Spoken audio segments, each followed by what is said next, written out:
Sorry, as always, I recommend listening at 1.5 or 2 times speed. Yeah, so they must have zapped me in the back, and that's where, you know, that dream memory ends of me being half awake, being awake.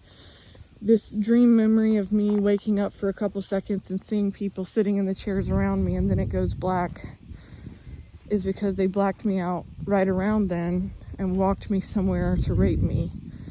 To other people, it just appears as I'm walking around with someone,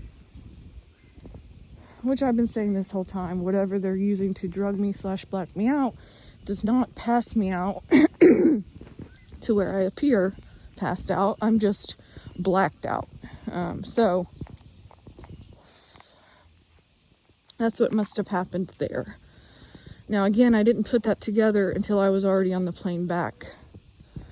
I didn't put all this together about the bathrooms, you know, noticing the pattern of the bathroom on the plane, on the first plane, and then what must have happened to me in Cambodia.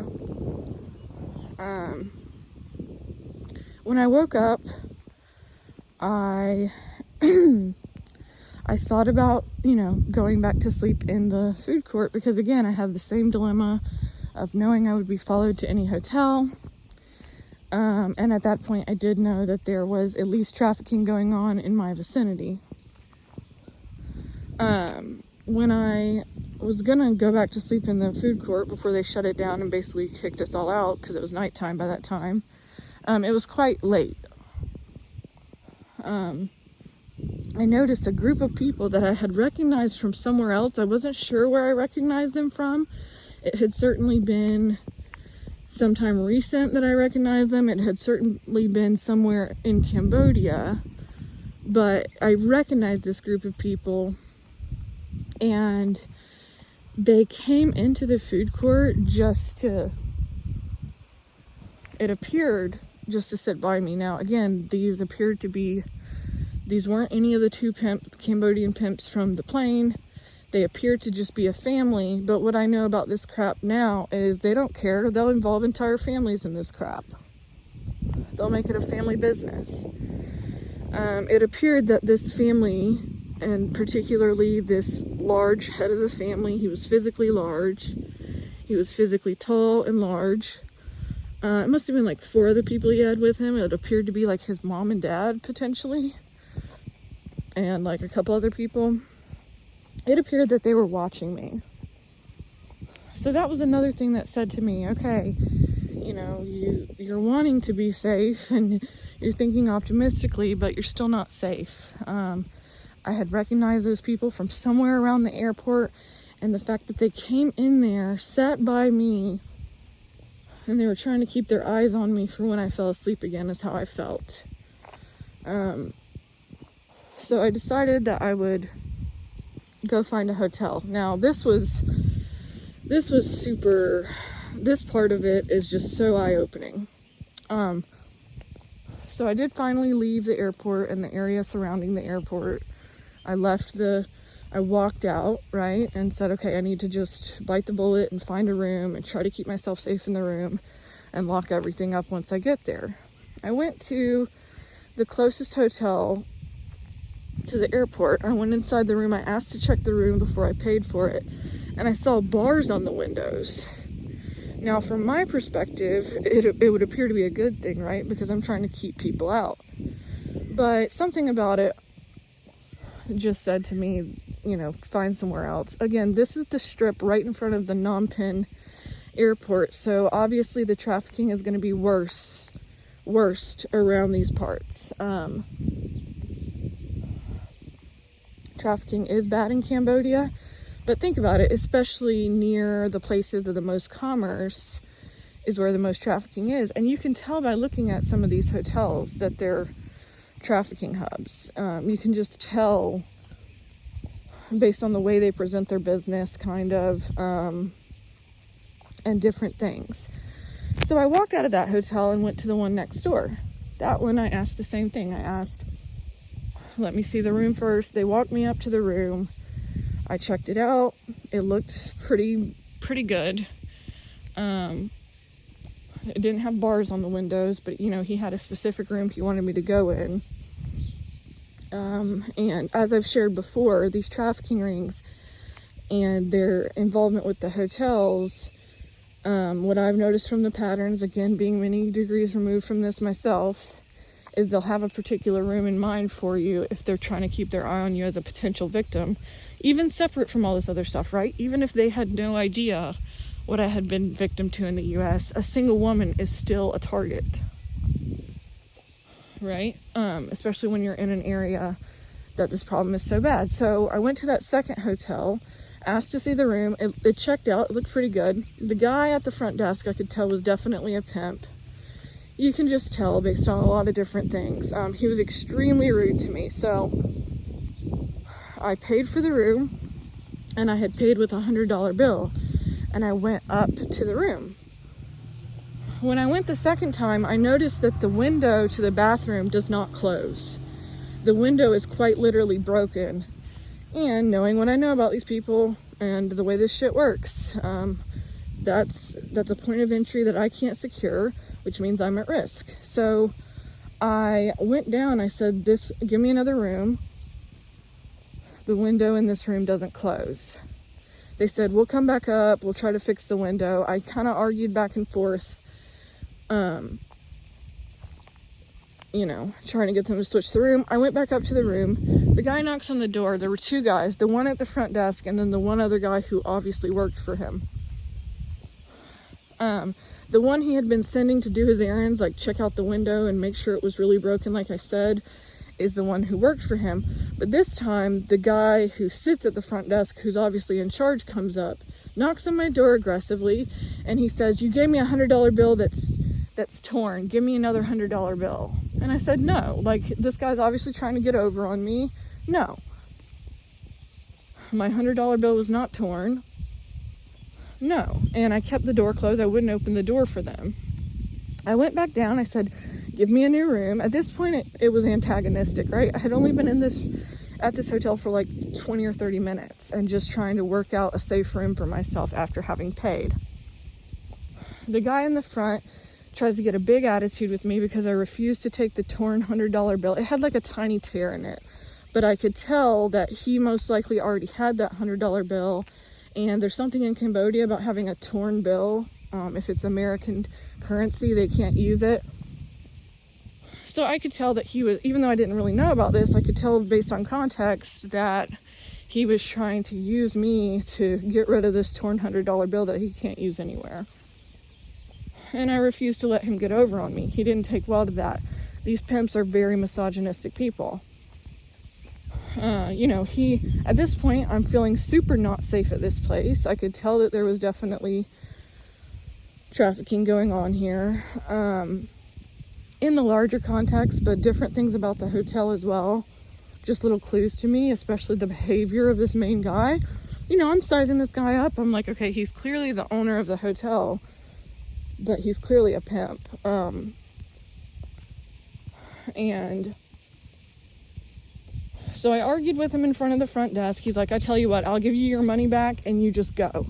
Basically, after I kept refusing to take the torn $100 bill, he was trying to be like, I'll give you a new room if you take your $100 bill back. Again, it was a torn one that I knew had not been mine, that I had not used to pay, that he was trying to get over on me and convince me that I had used to pay and I need to use a different $100 bill. He's like, I'll give you your money back and you can just leave. And at that point, I'm just like, fine, you know, taking everything into context, knowing this is a pimp, knowing this is a place where trafficking is going on.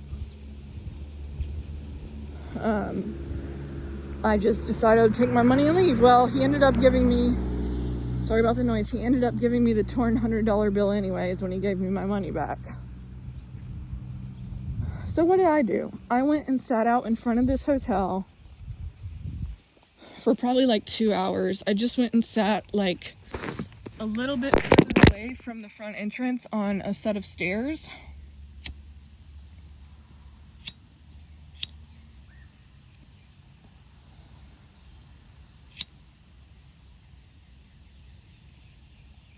You know, trying to figure out what my next move was. Again, with the same set of contradictions where I know I'm gonna be at risk anywhere I go. I've got to deal with my attackers who are going to try to carry out whatever plan they had for me when I got here. But on top of that, I'm also having to deal with just the normal level of unsafety of being a single woman in an environment like this. I sat there for a couple hours, and this is what really confirmed what I already thought about this guy in this hotel. While I'm sitting there, you know, he doesn't know that I'm still sitting out there, right? It was long enough for me to do one thing, which was to notice his vehicle. I think when I had been inside the hotel, he had either motioned to his vehicle or maybe he used the key fob to lock the doors. It was clearly his truck. It was this huge, tricked out truck. I don't want to say for sure what type of truck it was. It might have been a Hummer. I actually do have a picture of it. Totally a pimp type vehicle. A lot of these pimp types, another thing I've learned against my will, just based on the amount of people that have stalked me and the characteristics of such stalkers, a lot of them like to have big trucks. This is a huge tricked out truck. Everything about this guy and his behavior and his demeanor screamed pimp. But while I was sitting there, I saw a woman who was dressed very scantily clad. There had been another woman very scantily clad going up the elevator earlier at this hotel that I definitely took notice of and said that's probably trafficking. But as I was sitting there, there was another woman who was dropped off, went in. She was very scantily clad, like very, very, very, you know, a young, pretty girl. She didn't appear to be a child, but you never know. But she was clearly young, a young adult. Went in and left not 40 minutes later. Very clear that she had been there to turn a trick, just like the other woman I had noticed there. It was, you know, I was there long enough and observing long enough to see her go in what she was wearing and leave 40 minutes later in the same exact outfit. You know exactly what's going on with that, right? So after I saw that, you know, I still got my niqab on and everything, but a couple of the customers going in had already taken notice to me, so I decided it was time to keep it pushing. I walked down the main street quite a bit, so now it's like, you know, 3 or 4 a.m. in Phnom Penh, Cambodia, the main street near the airport, the street that the airport is on. Walked down the street. I tried to get as far as I could from, you know, the hub and commerce to hopefully be in a place where less trafficking is going on, or maybe the problem is less bad. I found a hotel. A bunch of these hotels I'm passing by are clearly other trafficking centers. Finally found a hotel that appeared to be the nicest hotel in the area. And it really was. I took some pictures of it I can share later. It was decorated very nicely, both on the outside and inside. It was quite clean. Same deal. I asked to see the room ahead of time. I went to the room, checked it out. It wasn't ideal for what I needed, mostly because the furniture didn't move. So it wasn't like I could barricade the furniture to the door, but I sized it up and I thought to myself, okay, I can move the microwave in front of the door. There's a little step in between the front door of that hotel room and the bathroom step. In the bathroom, there's like a step, so hopefully that'll be enough for me to take the microwave and a couple other things and barricade it. I just need a place to chill for right now while I try to get my flight back to the US. So I went up, checked it out, went down and paid for it. When I went up and checked it out, obviously the sound of my weapon was not there. When I get back to the room after I've paid for it, it's the same room, and I immediately noticed the sound of my weapon. So my attackers are using their Cambodian contacts. You know, of course, this stuff, if you research, like, for example, Kathy O'Brien, admittedly, I haven't researched a whole bunch of her stuff, but I have had a lot of TIs not really believe what I'm saying, but then they go back and they look at the testimony of Kathy O'Brien and other victims who know about the rape trafficking side of this and how the CIA, unfortunately, often is the facilitator of it. So it's not so far-fetched to say that the CIA has contacts in Cambodia. and had me on their list, you know, use this weapon on her so she knows that no matter where she goes, we're there. So that weapon, the sound of that weapon was there in the room. So now I'm being exposed to the radiation again, across the globe. The exact same radiation that I had been exposed to in the US that I've gone into detail about here. I know the sound of the weapon that they've used to follow me. It's a low hum sound that a lot of people don't take notice to because you have to be really looking out for it. But again, in this instance of the hotel room that I did finally settle down on, the sound of the weapon is there once I get back into the room. At that point, I'm feeling not safe to go to sleep. You know, these traffickers, especially in an area like this where trafficking is already so common in this area, they do use trapdoors and such in hotel rooms. So I was aware of that fact. I did move the microwave to try to barricade the door, but there was still like 6 inches unaccounted for, that I didn't have anything else to place in front of the door to fully barricade it. And then also there was the issue of a potential trapdoor situation. Again, I'm traveling as a single woman, so even if it's not my attackers running this hotel, obviously any woman, any single woman is someone they have on their radar as someone to potentially rape. So how do I know they didn't put me in a room with a trapdoor? I spent the next few hours just awake in the room.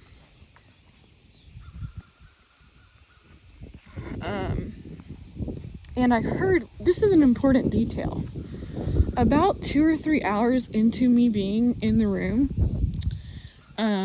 you know, I had already decided at that point I wasn't going to go to sleep. One moment.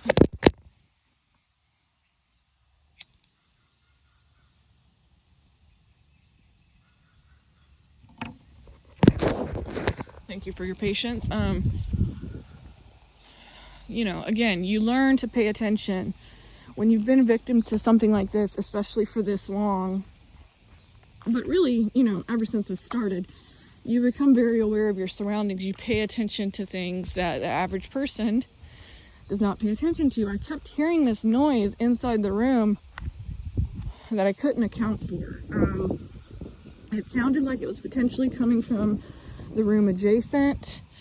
What do I think? I think they might have had some sort of peephole or some way. This is not far-fetched when it comes to this trafficking stuff, guys. This is what they do. This is how they do what they do. This is happening every single day all around us. I'm just relaying the facts of a victim publicly and in real time. It's happening all around. This is how sneaky they are. This is how they do what they do and get away with it, to the point that so many of their victims don't even know they've been victimized because they've been raped in their sleep. They've been drugged and raped in their sleep, and because they have no conscious recollection of it whatsoever, because they've been blacked out in their sleep, they have no way of knowing that it's even happened. So I kept hearing that noise. That noise didn't happen a whole lot. It only came up 5 or 6 times periodically. If I had to guess, I would say it sounded like someone, it was somewhere close to the room, and sounded like, it just sounded like someone was surveilling me. You know, I can't divorce anything I hear from the overall context of, you know, I'm in this hotel room. There's clearly a lot of trafficking going on in this area anyways. From these pimps' perspective of this hotel in particular, why wouldn't they put me in a room that they could rape me in? So I don't know exactly what was going on with that room. Obviously, I didn't find any trapdoors myself. I did inspect the room pretty well. But I think they had some type of way that they were at least checking on me to see if I was asleep yet. And then they were either going to use the door to come in and rape me or some other mechanism. But either way, I think they had a mechanism to have eyes on me, like direct eyes on me, that I wasn't aware of, because what else was that noise? I knew it wasn't safe to go to sleep. So I stayed awake all night and into the morning. I had actually paid for 2 nights, knowing that, you know, if I was going to go to sleep, I wouldn't be awake by checkout time. So I had paid for 2 nights, but I was able to get my return flight arranged. It was going to be later in the day, that same day. So I decided right around checkout time, okay, I'm not safe in this room. I might accidentally fall asleep in this room. So let me just spend the day outside again. That's my safest bet, right? It's daylight now. So, and again, I still hadn't put together with 100% certainty that I had been raped the night before when I fell asleep in the food court. It took me probably that next day and a half to put that together. Left the hotel, you know, spent the day walking down that street and kind of around the airport and everything. And, you know, I just became aware of the precariousness. You know, I still didn't know 100% what was going on with those white women in that plane. But looking back now, the way I see it is pimps want to trap you. So of course they would have wanted to trap me in Cambodia. No different than any other pimp anywhere else. This whole thing has been a series of people trying to trap me. So I'm very grateful that I was able to get out of there. You know, the crux of the issue is that at that point, I did not have the support that I needed in the U.S. So of course someone in that situation, being victim to what I've been victim to, is going to feel like they have to at least try whatever they can to get away, even if it sounds way out there to the average person. Sorry for spending so long justifying my choice, but I felt it was appropriate.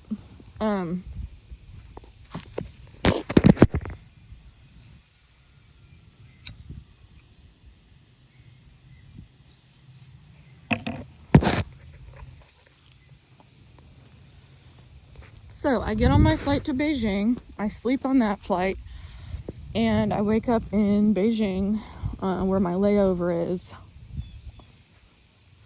And then my next flight is going to be from Beijing to my